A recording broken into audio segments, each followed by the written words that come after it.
Nagmamasid ang lalaking ito sa tapat ng isang bahay sa barangay Alihis, Bacolod City. Nang makatsyempo, nilooban niya ang bahay at tinangay ang 3 cellphone at isang school bag. Pero napeke ang sospek.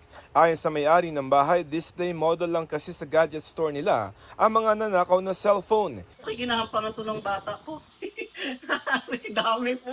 Ari gito. Abi mo, ano gito, kung ano mo gidni. Doto Jid. O to.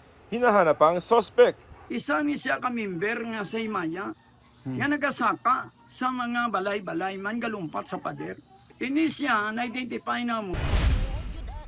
Hinihinala naman treasure hunting o paghahanap ng mamahaling gamit ang motibo sa pagkasira ng isang puntod sa Mabini, Bohol. Nadatna ng mga kaanak ng babaeng nilibing doon noong April 2025 na nasa labas na ng nicho ang kanyang mga labi. May puntod din umano malapit sa nicho na sinubukang sirain. Muling inilibing ang babae.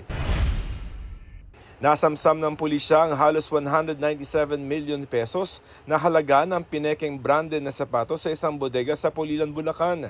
Arestado sa operasyon ng mga dayuhang sospek na mahaharap sa reklamong paglabag sa Intellectual Property Code of the Philippines. Mga peking energy at chocolate drink naman na may halagang mahigit 1.6 million pesos ang nasabat sa isang bodega sa San Simon, Pampanga. Walang kakulang permit mula sa FDA o Food and Drug Administration ang mga ito. 5 Chinese national ang inaresto habang may isa pang tinutugis. Babala ng PNP sa publiko maging mapanuri sa mga binibiling produkto. Joseph Morong, nagbabalita para sa GMA Integrated News.